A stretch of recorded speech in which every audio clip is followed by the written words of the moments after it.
जय हिंद साथियों, मैं अंकित कुमार यादव आप सभी का स्वागत करता हूं सृष्टि ज्ञान केंद्र में, जहां हम पढ़ रहे हैं कक्षा 12वीं की पॉलिटिकल साइंस और जिसमें चल रहा है अध्याय 4 जिसका नाम है सत्ता के वैकल्पिक केंद्र। लास्ट क्लास में हमने ये समझा कि किस प्रकार से चीन का आर्थिक उत्थान हुआ, वो कौन से कारण थे जिन्होंने चीन को एक आर्थिक ताकत बनने में मदद की। आज जो चीन आर्थिक तौर पर इतना मजबूत है उसके पीछे क्या कारण थे, ये हमने बखूबी समझ लिया। लास्ट क्लास में हम ये भी पढ़ने वाले थे लेकिन समय बहुत ज्यादा हो गया था, इसलिए हमने नहीं पढ़ा इसको। आज हम चल रहे हैं इस टॉपिक को समझने, जिसमें हम चल रहे हैं समझने भारत और चीन के संबंधों। चीन हमारा एक बहुत पड़ोसी देश है, बहुत ही प्यारा पड़ोसी देश है, इसलिए चीन को समझना हमारे लिए बहुत जरूरी, क्योंकि आप सब कुछ बदल सकते हो लेकिन अपने पड़ोसी नहीं बदल सकते। सब कुछ बदल लोगे लेकिन पड़ोसी नहीं बदल सकते। मैं आपके पड़ोसी की बात नहीं कर रहा हूं, मैं देश के पड़ोसी की बात कर रहा हूं, क्योंकि देश को इधर से उधर शिफ्ट नहीं किया जा सकता। घर शिफ्ट किए जा सकते हैं लेकिन पुश्तैनी घर भी शिफ्ट नहीं किए जा सकते। गांव के जो पड़ोसी होंगे वो कभी नहीं बदल सकते। जहां आपका अपना खुद का घर है वहां के पड़ोसी बदलने वाले नहीं, क्योंकि वो उनका भी तो अपना खुद का घर ही है।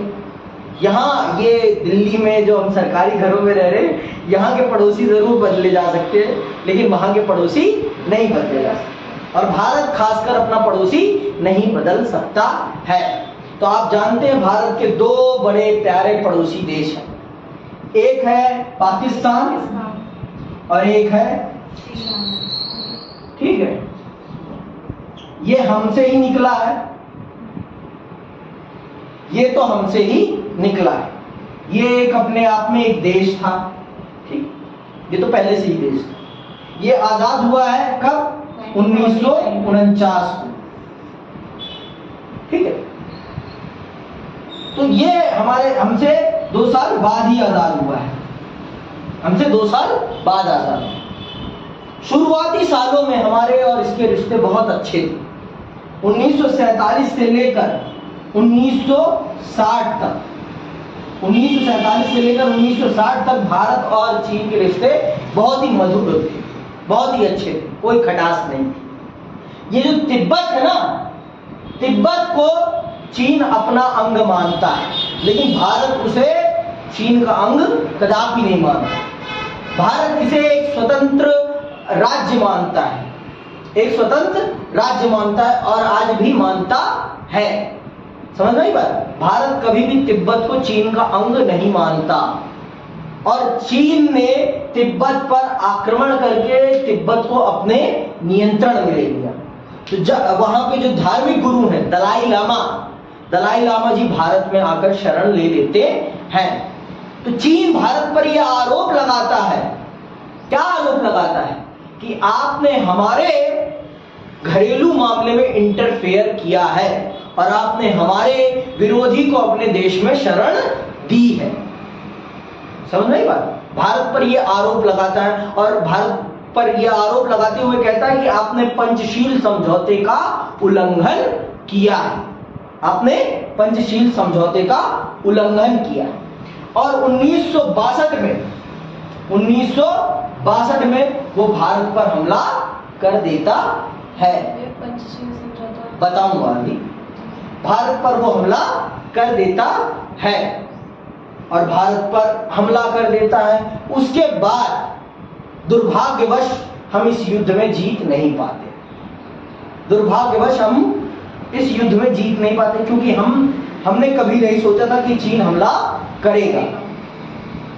चीन हमला करेगा, हमने ये कभी नहीं सोचा था, जिस कारण से हम इस युद्ध में दुर्भाग्यवश हार जाते हैं। पर बहुत अच्छा लड़ते हैं, बहुत अच्छा लड़ते हैं, हमारी सेना बहुत अच्छा लड़ती है और बहुत अच्छा मुकाबला भी करती है। लेकिन भाई युद्ध है तो एक की हार और एक की जीत होना निश्चित है, और इन्होंने हमारे पीठ पर छुरा भोंका था। और आप सबको पता होना चाहिए जिस समय इसने हम पर हमला किया है उसी समय विश्व राजनीति में एक घटना घट रही होती है, क्यूबा मिसाइल संकट, जिस कारण से दोनों महाशक्तियां आपस में भिड़ी हुई थी, जिस कारण से भारत की मदद के लिए कोई भी मौजूद नहीं था।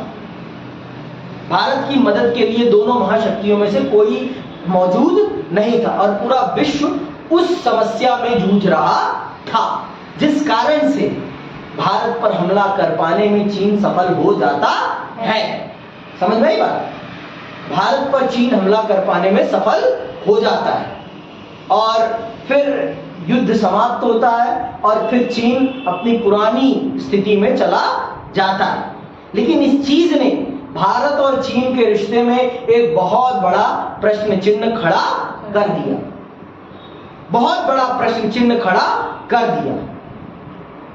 फिर आने वाले 10 सालों में भारत और चीन के बीच में किसी भी प्रकार की वार्ताएं, किसी भी प्रकार की चर्चाएं नहीं होती। आने वाले 10 सालों में किसी भी प्रकार की वार्ताएं और किसी भी प्रकार की चर्चाएं नहीं होती है। फिर इंदिरा गांधी जी के समय काल में फिर से चर्चाएं प्रारंभ होती, क्योंकि आप चाहकर भी अगर विश्व राजनीति में रहना है आपको, तो आप चाहकर भी किसी से परमानेंट दुश्मनी मोल नहीं ले सकते हैं। हम पर पाकिस्तान ने इतनी बार हमला किया, फिर भी हम उनसे वार्ता करते रहते हैं, बातचीत करते रहते हैं, क्योंकि ये विश्व राजनीति है और विश्व राजनीति में सबको सबकी जरूरत है। कोई ऐसा नहीं कह सकता कि ये मेरा परमानेंट अस्थाई एनिमी है, दुश्मन है, कोई किसी को नहीं कह सकता। जब चीन और अमेरिका एक हो सकते हैं, जब चीन और अमेरिका एक हो सकते हैं तो हम भी हो सकते हैं। फिर 1970 के दशक में हमने चीन के साथ अपने रिश्तों को बेहतर करना प्रारंभ किया और इसको बेहतर करने में सबसे बड़ी भूमिका निभाता है व्यापार। व्यापार सबसे बड़ी भूमिका निभाता है और फिर व्यापार धीरे धीरे फिर व्यापारिक माध्यम से हमारे रिश्ते सुधरते चले गए और आज भी व्यापार ही वो मुख्य कड़ी है जिसके कारण हम दोनों देशों के बीच में रक्त रंजित युद्ध नहीं हो रहा है। सीमाओं पर जरूर थोड़े तनातनी हो जाती है, लेकिन वो तनातनी कभी भी युद्ध का रूप नहीं लेती। इसीलिए नहीं लेती क्योंकि आज के समय पर युद्ध से ज्यादा बड़ा है व्यापार, पैसे से ज्यादा बड़ा कुछ भी नहीं है। सबसे बड़ा है पैसा और पैसे के आगे सब नतमस्तक है, सब नतमस्तक है, पूरी दुनिया नतमस्तक है पैसे के आगे। ये बात जान लो। चीन भी इस बात को समझ चुका है कि व्यापार से बड़ा कुछ भी नहीं है और व्यापार रहेगा तभी मेरी सैन्य ताकत भी रहेगी और व्यापार नहीं रहेगा तो सैन्य ताकत भी धाराशाही हो जाएगी। और भारत के साथ तो वो खासकर ऐसा सौदा मोल नहीं ले सकता कि भारत को वो नेग्लेक्ट कर दे। भारत को नेग्लेक्ट करके अब इस दुनिया में कोई भी नहीं चल सकता। 1990 के दशक के बाद भारत ने जो अपनी आर्थिक प्रगति दिखाई है इस दुनिया को, उसके बाद तो पूरी दुनिया भारत के साथ रिश्ता कायम करना चाहती है, क्योंकि दुनिया में सबसे बड़ा कंजप्शन पावर कैपेसिटी किसी की है इस दुनिया में तो वो है भारत की। कंजप्शन कैपेसिटी का मतलब समझते हो? कंज्यूम करने की। कस्टमर पावर सबसे ज्यादा अगर किसी के पास है तो इस दुनिया में भारत के पास है और किसी के पास नहीं है। बेस्ट क्वालिटी कस्टमर जिसे कहते हैं, हर चीज की अफोर्डेबिलिटी है भारत के लोगों के पास, हर चीज की। ऐसी कोई भी चीज नहीं है जो दुनिया में खपाई नहीं जा सकती भारत में। महंगी से महंगी और सस्ती से सस्ती हर प्रकार का मार्केट भारत में उपलब्ध है। तो आज के समय पे चीन और भारत के रिश्ते कैसे हैं यही आज चल रहे हैं हम समझने। भारत और चीन के रिश्तों को हम विस्तार पूर्वक चल रहे हैं समझने और ये किस प्रकार से विश्व राजनीति को एक नया मोड़ रुख प्रदान कर रहा है इस बात को भी हम चल रहे हैं समझने। ठीक है, तो चलिए पढ़ते हैं और जानते हैं। पश्चिमी साम्राज्यवाद के उदय से पहले भारत और चीन एशिया की महाशक्ति थे। पश्चिमी साम्राज्यवाद मतलब ब्रिटेन और फ्रांस के राजा बनने से पहले इस दुनिया का राजा कौन था? भारत और चीन, क्योंकि चीन के रास्ते से ही सिल्क रूट जाता था और जिसका सिल्क रूट पर कब्जा होता था वो विश्व के व्यापार पर कब्जा रखता था। और आप सब जानते हैं प्राचीन और मध्यकालीन भारत को सोने की चिड़िया कहा जाता था। और सोने की चिड़िया इसीलिए कहा जाता था क्योंकि भारत और चीन से होकर सिल्क रूट गुजरता था और सिल्क रूट के माध्यम से ही रेशमी कपड़े और बहुत ही मूल्यवान आयुर्वेदिक चीजें, दवाएं और मसाले पूरी दुनिया पश्चिमी मुल्कों को जाता था। तो आप ये जान लीजिए कि पश्चिमी साम्राज्य के उदय से पूर्व, पश्चिमी साम्राज्य मैं कह रहा हूं जब, तो मैं ब्रिटेन और फ्रांस के और बाद में अमेरिका के उदय से पहले पूरी दुनिया पर एक छत्र राज करने का काम कौन करता था? चीन और भारत। चीन और भारत का ही पूरी दुनिया पर कब्जा था। क्यों? क्योंकि यहीं से सिल्क रूट होकर गुजरता था और सिल्क रूट वो मार्ग था, सिल्क रूट वो मार्ग था जिसका उस पर कब्जा, उसका पूरी दुनिया के व्यापार पर कब्जा होता था। और आप जान लें, जिसका व्यापार पर कब्जा होगा वही पूरी दुनिया पर कब्जा करेगा। आज अमेरिका इतना ताकतवर है, उसकी ताकतवर होने के पीछे सबसे बड़ा कारण है व्यापार। व्यापार ने ही उसे इतना ताकतवर बनाया है और किसी ने नहीं। उसके व्यापार ने ही उसे इतना ताकतवर बनाया है और किसी ने नहीं बनाया। ये बात कान खोलकर, तेल डालकर सुन लो और समझ लो कि आज अमेरिका इतनी बड़ी महाताकत बना बैठा है इस दुनिया में, तो उसके व्यापार के कारण, और कोई नहीं है उसका कारण। और आज चीन जो उभर रहा है एक नई ताकत के तौर पर, उसके भी उभार में सबसे बड़ा कारण है व्यापार और कोई नहीं। व्यापार ही उसके उभार का सबसे बड़ा कारण है। और भारत भी जब प्राचीन समय में और मध्यकालीन समय में सोने की चिड़िया था, तो उसके सोने की चिड़िया होने के पीछे में सबसे बड़ा प्रमुख रूप कौन निभा रहा था? व्यापार। हम नौकर बनकर दुनिया पर राज नहीं कर सकते, हम दुनिया पर राज मालिक बनकर, व्यापारी बनकर ही कर सकते हैं। और व्यापारी नहीं बनोगे तो फिर आप कभी भी राजा नहीं बन सकते हैं। आपको राजा बनना है तो आपको व्यापारी बनना पड़ेगा, आपको व्यापारी बनना पड़ेगा। समझ में आई बात? और पूरी दुनिया को अपना कस्टमर बनाना पड़ेगा, तभी आप दुनिया पर एक छत्र राज कर सकते हैं। आज आप देख लीजिए अमेरिका के हर प्रोडक्ट का पूरे विश्व मार्केट में कितनी डिमांड है। आज के टाइम पे टेक्नोलॉजी ही देख लो आप, टेक्नोलॉजी के मामले में दुनिया में सबसे आगे कौन है? सबसे आगे अमेरिका है। आज के टाइम पर फेसबुक किसको नहीं चाहिए? व्हाट्सएप किसको नहीं चाहिए भाई?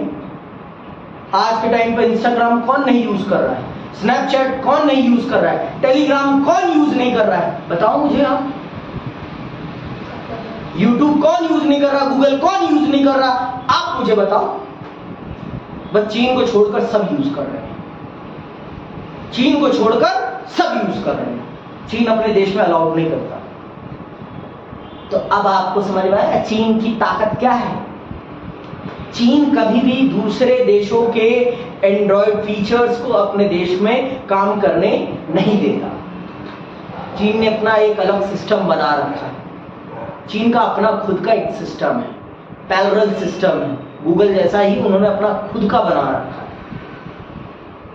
तो अब आप समझो इस चीज को कि चीन क्या है।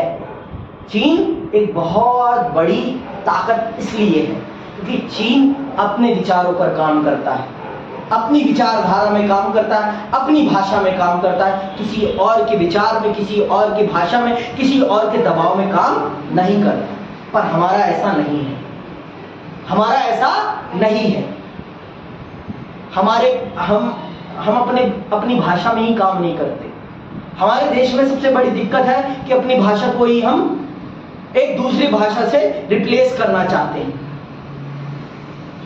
और जब आप अपनी ही चीजों की कद्र नहीं करोगे तो आपकी भी कोई कद्र नहीं करेगा, आपकी भी कोई कद्र नहीं करेगा। समझ में आई बात? आगे सुनो। पश्चिमी साम्राज्य के उदय से पहले भारत और चीन एशिया की महाशक्ति थे। चीन का अपने आसपास के इलाकों पर भी काफी प्रभाव था और आसपास के छोटे देश इसके प्रभुत्व को मानकर और कुछ नजराना देकर चैन से रहा करते थे। चीनी राजवंशों के लंबे शासन में मंगोलिया, कोरिया, हिंद चीन के कुछ इलाके और तिब्बत इसकी अधीनता मानते रहे थे। भारत के भी अनेक राजवंशों और साम्राज्यों का प्रभाव उनके अपने राज्य से बाहर भी रहा था। भारत हो या चीन, इनका देखो, जब मैं भारत की बात कर रहा हूं तो इसका मतलब ये आज के भारत की बात नहीं कर रहा हूं मैं अफगानिस्तान से लेकर म्यांमार तक के भारत की बात कर रहा हूं। जब मैं भारत की बात करता हूं तो मैं हिंद कुश पर्वत से लेकर म्यांमार तक, आज के म्यांमार तक मैं बात करता हूं। समझ में आई बात? इतना बड़ा है भारत, इतना बड़ा है भारत, ये है भारत असली। जब मैं भारत बोलूंगा तो मैं यहां से लेकर ये यहां से ये लेकर ये नेपाल, भूटान, ये पूरा का पूरा यहां तक की मैं बात कर रहा हूं। ये है भारत, ये है वो भारत जिसकी मैं बात कर रहा हूं। जब मैं मध्यकालीन और प्राचीन भारत की बात करता हूं तो मैं इस भारत की बात करता हूं। इतना बड़ा है भारत, इतना बड़ा है भारत आपका। समझ में आई बात? तो ये है भारत। तो जहां चीन उतना बड़ा था वहीं भारत भी एक बहुत बड़े भूभाग में फैला हुआ था। समझ में आई बात? आगे सुनो।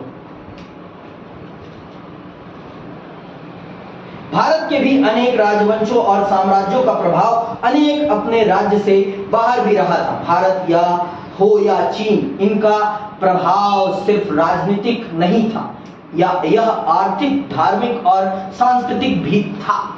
इनका प्रभाव सिर्फ राजनीतिक नहीं था, इनका प्रभाव आर्थिक भी था, इनका प्रभाव सांस्कृतिक भी था और इनका प्रभाव धार्मिक भी था। क्या क्या क्या बोला मैंने? इनका प्रभाव सिर्फ राजनीतिक नहीं था, सिर्फ राजनीतिक नहीं था, सिर्फ राजनीतिक नहीं था। इनका आर्थिक भी था, इनका सामाजिक भी था और इनका सांस्कृतिक भी था और इनका धार्मिक भी था। सामाजिक मतलब सामाजिक नहीं, सांस्कृतिक और धार्मिक। ठीक है, तो धार्मिक भी था। तो ये इन चारों पहलुओं पर भारत और चीन का प्रभाव था। कब? मध्यकाल में और प्राचीन काल में। प्राचीन और मध्यकाल में भारत और चीन का इन दोनों प्रकारों से प्रभाव था विश्व राजनीति या एशिया के उस पर। एशिया में इनका ये प्रभाव था। आप सब जानते हैं कि भारत वो भूमि है, भारत वो भूमि है जहां 3 धर्मों का उदय हुआ है। कौन कौन से? सनातन। पहला आपका सनातन, जिसे आज हम हिंदू कहते हैं, हिंदू धर्म। जैन, पहले जैन और फिर तीसरा बौद्ध और एक आज के टाइम में अरे वो इस्लाम का हमसे क्या, हमारे देश में थोड़ी ना, वो सिख।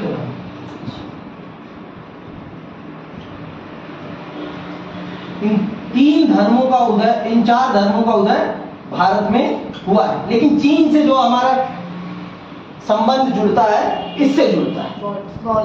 पूरा चीन बौद्ध है, पूरा चीन आपका बौद्ध है और आपके दक्षिण पूर्व एशिया के देश भी बहुत सारे बौद्ध देश हैं, बहुत सारे बौद्ध देश हैं। तो धार्मिक तौर पर भी हमारा बहुत बड़ा संबंध है चीन के साथ। आप सबको पता होना चाहिए, जब नालंदा विश्वविद्यालय था, प्राचीन नालंदा विश्वविद्यालय, फिर से नालंदा विश्वविद्यालय है अभी भी, ठीक है, लेकिन जो प्राचीन था वहां पर चीन के बड़े बड़े विद्वान लोग आया करते थे पढ़ने। यान शान शूकी नाम का कोई विद्वान व्यक्ति आया था, पढ़कर भारत से गया था चीन, और उसी ने यहां से जाकर वहां बौद्ध धर्म का प्रचार प्रसार बड़े स्तर पर किया था। समझ में आई बात? तो आप ये जान लीजिए, चीन का भारत के साथ धार्मिक रिश्ता भी है, धार्मिक रिश्ता भी भारत के साथ चीन का है।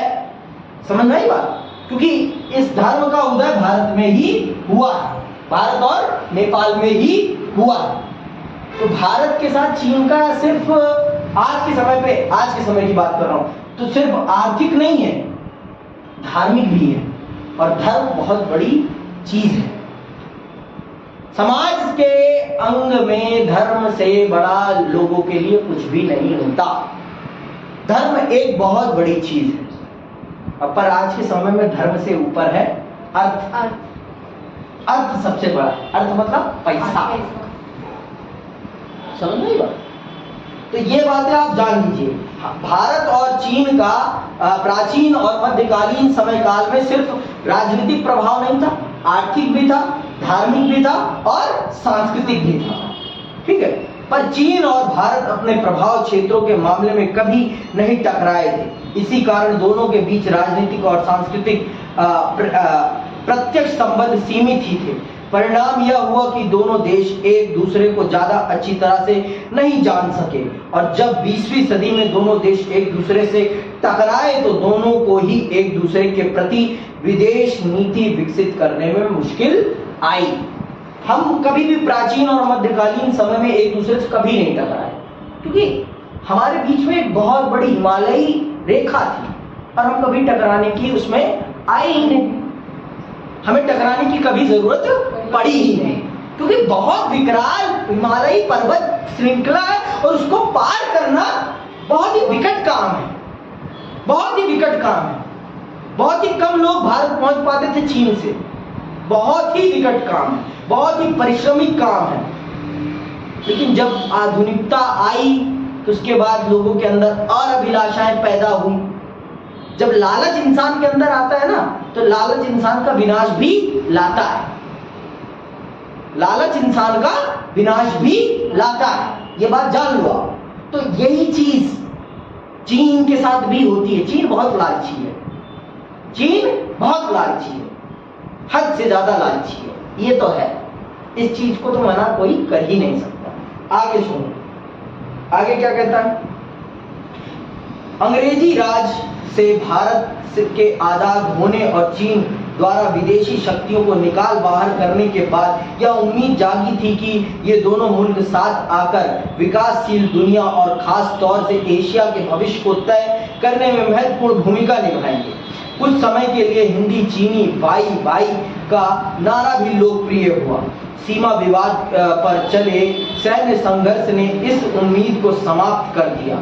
आजादी के तत्काल बाद 1950 में चीन द्वारा तिब्बत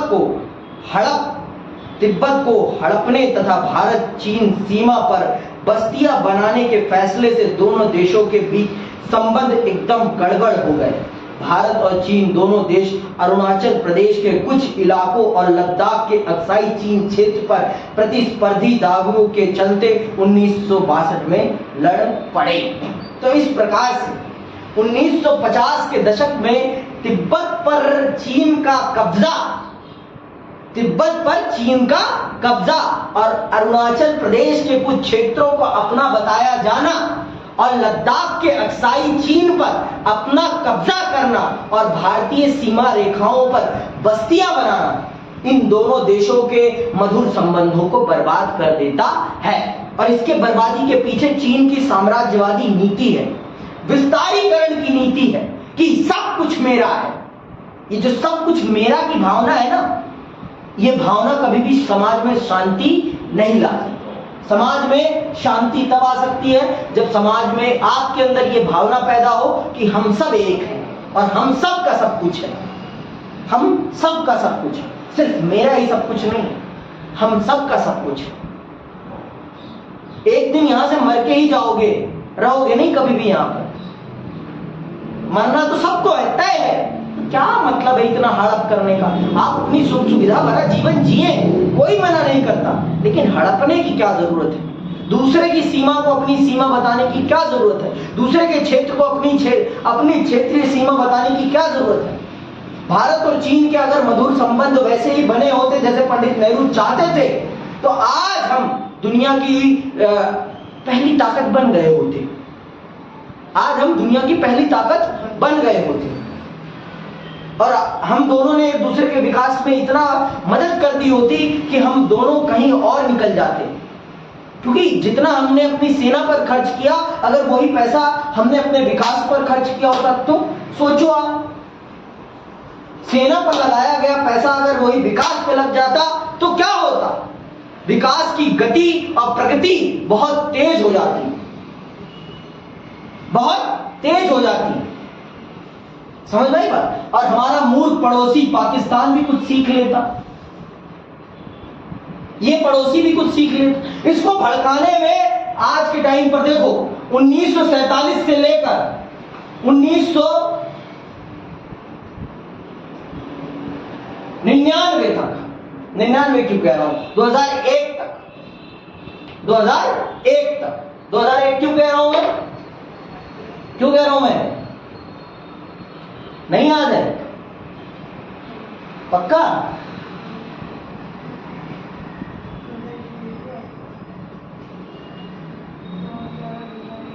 याद आया? 9/11 का मतलब क्या है? 11 सितंबर 2001। क्योंकि जो अमेरिकन सिस्टम है, अमेरिकन सिस्टम में पहले मंथ आता है, फिर डेट आता है, फिर ईयर आता है। पता है कि नहीं पता? स्नैपचैट देखो, स्नैपचैट में पता चल जाएगा, है ना? सही कह रहा हूं ना? स्नैपचैट में फोटो क्लिक करते हैं तो ऐसी डेट लिखी हुई आती है। ठीक है, तो इस समय काल तक 1947 से लेकर 2001 तक भारत और पाकिस्तान के रिश्तों में खटास डालने का काम करता है यूएसए। और 1962 के बाद इसमें चीन भी शामिल हो जाता है, इसमें चीन शामिल हो जाता है, जो आज भी शामिल है। लेकिन अब यूएसए वहां से आउट हो गया, यूएसए वहां से आउट हो गया। समझ में आएगा? यूएसए अब आउट हो गया है। इन कौन हो गया है अब? चाइना। चाइना तो 1962 से ही इन हो गया। जो आज एटम बम है किसके पास? किसके पास? पाकिस्तान के पास। उसे बनाने में मदद करने वाला कौन था? चीन था। चीन ने ही उसे एटम बम बनाने में मदद की है, नहीं तो इनकी औकात नहीं थी कि ये एटम बम बना सके। इनकी इतनी औकात नहीं थी, इतनी इनकी पोटेंशियल नहीं थी। ये बस हलाला कर सकते हैं, झलाला कर सकते हैं, इसके अलावा कुछ नहीं कर सकते। इनको अपने धर्म के बारे में भी सही ढंग से कुछ नहीं पता। समझ में आई बात? बस जिहाद कर सकते हैं, जिहाद, खूनी जिहाद। जो वास्तविक तौर पर इस्लामी देश है उन्होंने आज तक जिहाद नहीं करा है। वास्तविक तौर पर इस्लामी देश कौन है? सऊदी अरब। वहां देखा आपने आतंकवाद? वहां के लोगों को देखा आपने कि चलो जिहाद करते हैं? ये कन्वर्टेड है, ये वास्तविक मुसलमान तो है ही नहीं। ये तलवार की नोक पर कन्वर्टेड, अपने आप को सच्चा मुसलमान मान के चल पड़ते हैं जिहाद करने। जिहाद करने वो चल रहे हैं जो कन्वर्टेड है, और जो वास्तविक है वो कुछ नहीं करते। वो व्यापार करते हैं, वो सुख सुविधाओं वाला जीवन जीते हैं। और आपको पता होना चाहिए पाकिस्तान के लोगों का सऊदी अरब में एक पैसे की इज्जत नहीं है। भिखारियों की तरह जीवन जीते हैं वहां जाकर, भिखारी बनने के लिए तरसते हैं वहां पर। जब भी जाते हैं मक्का मदीना के हज पर तो वहां भिखारी बन के रुक जाते हैं। सऊदी अरब की जेल में सबसे ज्यादा कोई बंद है तो वो पाकिस्तानी लोग बंद हैं। और किस केस में? कि वहां भीख मांगते हैं। ये चल रहे हैं जिहाद करने। समझ में आई बात? आज के टाइम पर पाकिस्तान की ये स्थिति हो गई है कि वो गधे बेचकर पैसे कमाता है। किसको बेचता है गधे? चीन को बेचता है गधे। क्योंकि चीन में लोग गधे खाते हैं, चीन में लोग सब कुछ खाते हैं, कुछ भी सब कुछ खाते हैं। वो जो खा सकते हैं वो कोई भी नहीं खा सकता। ठीक है, आगे सुनिए।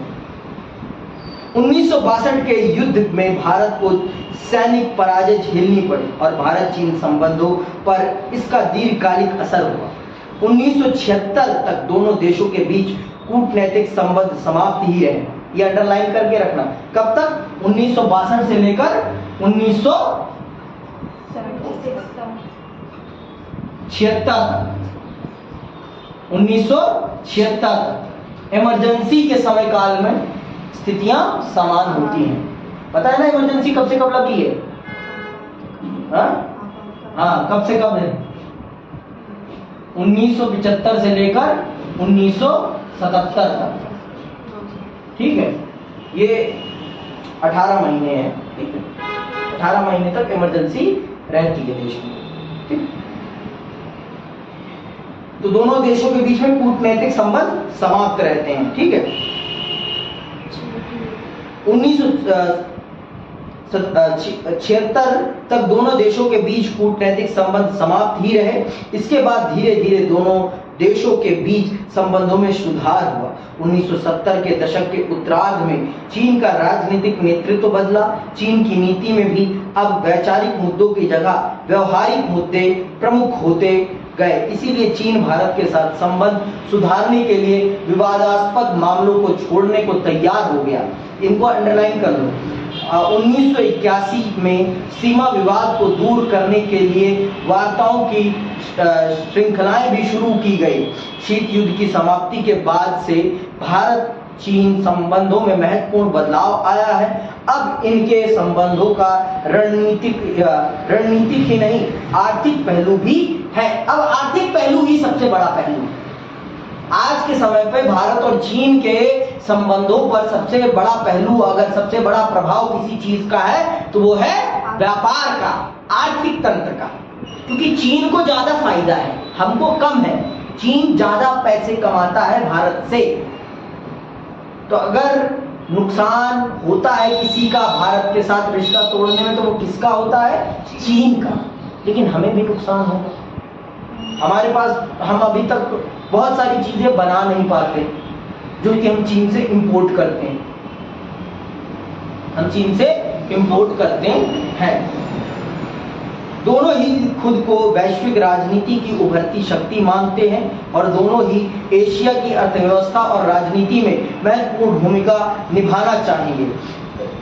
दिसंबर 1988 में राजीव गांधी द्वारा चीन का दौरा करने से भारत चीन संबंधों को सुधारने के प्रयासों को बढ़ावा मिला। बहुत मतलब एक लंबे समय के बाद राजीव गांधी जी जाते हैं चीन की यात्रा के पर, और उनकी यात्रा के बाद चीन और भारत के संबंध बहुत ज्यादा परिवर्तित होने लग जाते हैं। बहुत ही ज्यादा परिवर्तित होने लग जाते हैं। आप कह सकते हैं मतलब बहुत ही मधुर होने लग जाते हैं। आर्थिक तौर पर, सैनिक तौर पर आज तक हमारे संबंध कभी सही नहीं हुए हैं। आज भी हमारी और उनकी सेना एक दूसरे से लड़ने के लिए तत्पर खड़ी हुई है। और मैं मानता हूं कि इस बार अगर भारतीय सेना को मौका मिलेगा तो भारतीय सेना मुंह तोड़ देगी, उनका मुंह तोड़ देगी बौनों का। उस समय में भी तोड़ा था, लेकिन हमारे पास संसाधनों की थोड़ी कमी थी। देखो, हमारे देश में संसाधनों की कमी इसलिए थी क्योंकि हमारा देश एक लोकतांत्रिक देश था। हमारा देश एक वेलफेयर स्टेट था। वेलफेयर स्टेट उनका भी था, लेकिन हमारा देश एक डेमोक्रेटिक स्टेट होने के नाते हमारे देश को बहुत सारी समस्याओं का सामना करना पड़ा था। सबसे बड़ी समस्या हमारे साथ ये हो गई थी कि हमारे देश का बंटवारा हो गया था।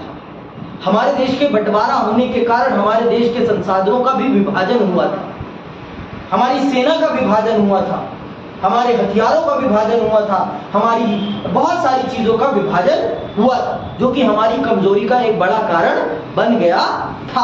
और अगर हमारा विभाजन नहीं हुआ होता और हमें पाकिस्तान को पैसा नहीं देना पड़ा होता तो आप ये समझ सकते हैं कि भारत से कोई भी नहीं जीत सकता था। क्योंकि भारत की फिर सेना जितनी मजबूत होती उतनी मजबूत किसी की भी सेना नहीं हो सकती। आप खुद सोचो, फिर पाकिस्तान के भी फौजी होते जो पाकिस्तानी एरिया में चले गए हैं, वो फौजी भी होते और वो ज्यादा हट्टे कट्टे हैं। ये तो सच है, इस चीज को हम इनकार नहीं कर सकते। बुद्धि से कमजोर है लेकिन शरीर से हट्टे कट्टे हैं। अब जिनका शरीर होगा वो बुद्धि से तो कमजोर होंगे ही, इसीलिए तो हर वॉर हार जाते हैं। वो इसीलिए हार जाते हैं क्योंकि वो सिर्फ एक पक्ष सोचते हैं, कभी दूसरा पक्ष सोचते ही नहीं। कहते हैं हर सिक्के के दो पहलू होते हैं, दोनों पहलुओं के बारे में सोच के चलना बहुत जरूरी होता है। ऐसा नहीं कि आप जीतोगे ही, हार भी तो सकते हो, और हारोगे तो फिर उसकी भी तो स्ट्रेटेजी होनी चाहिए ना। और ये कभी हार की स्ट्रेटेजी नहीं बनाते, हर युद्ध में ये कहते हैं कि हम तो जीत जाएंगे। संभावनाएं तो दोनों है ना भाई, संभावनाएं दोनों है, तो आप दोनों तरफा सोच के चलिए ना, दोनों चीजों को सोच के चलिए कि अगर हारने लगे तो हम क्या करेंगे, तो हमारे पास क्या बैकअप प्लान होगा। इस चीज का भी पूरा का पूरा अंदेशा रहना चाहिए, लेकिन पाकिस्तानी ये बुद्धि कभी लगाते ही नहीं, कभी नहीं लगाते, और दिक्कत यही हो जाती है उनके साथ। ठीक है, बहुत ज्यादा उत्तेजित हो जाते हैं, शरीर से मजबूत है, बुद्धि से कमजोर है, सीधे। इसके बाद से दोनों देशों के टकराव टलने और सीमा की शांति और यथास्थिति बनाए रखने के उपायों की शुरुआत की है। दोनों देशों ने सांस्कृतिक आदान प्रदान, विज्ञान और तकनीकी के क्षेत्र में परस्पर सहयोग और व्यापार के लिए सीमा पर 4 पोस्ट खोलने के समझौते भी किए हैं। 1999 से भारत और चीन के बीच व्यापार 30% सालाना की दर से बढ़ रहा है। इससे चीन के साथ संबंधों में नई गर्मजोशी आई है। चीन और भारत के बीच 1992 में 33 करोड़ 80 लाख डॉलर का द्विपक्षीय व्यापार हुआ था, जो 2017 में बढ़कर 84 अरब डॉलर का हो चुका है। हाल में दोनों देश ऐसे मसलों पर भी सहयोग करने के लिए राजी हुए हैं जिनसे दोनों के बीच विभेद पैदा हो सकते थे, जैसे विदेशों में ऊर्जा सौदा हासिल करने का मसला। वैश्विक धरातल पर भारत और चीन के विश्व व्यापार संगठन जैसे अंतरराष्ट्रीय आर्थिक संगठनों के संबंध में एक जैसी नीतियां अपनाई है। 1998 में भारत के परमाणु हथियार परीक्षण को कुछ लोगों ने चीन से खतरे के मद्देनजर उचित ठहराया था, लेकिन इससे भी दोनों के बीच संपर्क कम नहीं हुआ। यह सच है कि पाकिस्तान के परमाणु हथियार कार्यक्रम में भी चीन को मददगार माना जाता है। बांग्लादेश और म्यांमार से चीन के सैनिक संबंधों को भी दक्षिण एशिया में भारतीय हितों के खिलाफ माना जाता है, पर इसमें से कोई भी मुद्दा दोनों मुल्कों के करवा देने लायक नहीं माना जाता। इस बात का एक प्रमाण यह है कि इन चीजों के बने रहने के बावजूद सीमा विवाद सुलझाने की बातचीत और सैन्य स्तर पर सहयोग का कार्यक्रम जारी है। चीन और भारत के नेता तथा अधिकारी अब अक्सर नई दिल्ली और बीजिंग का दौरा करते हैं। इससे दोनों देश एक दूसरे को ज्यादा करीब से समझने लगे हैं। परिवहन और संचार मार्गों की बढ़ोतरी, समान आर्थिक हित तथा एक जैसे वैश्विक सरोकार के कारण भारत और चीन के बीच संबंधों को ज्यादा सकारात्मक तथा मजबूत बनाने में मदद मिली है। तो ये वो चीजें हैं। व्यापार आज के टाइम पर हर वॉर पर भारी है, व्यापार आज के टाइम पर हर वॉर पर भारी है। इस चीज का प्रमाण है ये कि आज के टाइम पे बाप बड़ा न भैया, सबसे बड़ा रुपया, रुपये से बड़ा कोई नहीं। पैसे के आगे सब नतमस्तक हैं और पैसे के आगे किसी की नहीं चलती। समझ रही बात? पैसे के आगे किसी की नहीं चलती है। तो ये आपने बहुत अच्छे से समझ लिया, ये जान लिया। तो ये चैप्टर आपको बताता है कि किस प्रकार से अमेरिका की ताकत को चुनौती देने के लिए कौन कौन सी ताकतें उभर रही हैं और कौन वास्तविक तौर पर अमेरिकी ताकत को चुनौती दे सकता है इन सभी संगठनों में। आपने यूरोपीय संघ समझ लिया, आपने आसियान को भी समझ लिया और आपने चीन को भी समझ लिया। अब आप चलेंगे अगले अध्याय में। अगला जो अध्याय है उसमें हम अपने क्षेत्रीय संगठन को, दक्षेश को समझेंगे और उसके बहुत सारे कारणों को समझाऊंगा। क्यों वो आसियान जैसा काम नहीं कर पा रहा, क्यों वो यूरोपीय संघ जैसा काम नहीं कर पा रहा। इसी के साथ आज की क्लास यहीं समाप्त करता हूं, मैं विदा लेता हूं। जय हिंद, जय भारत।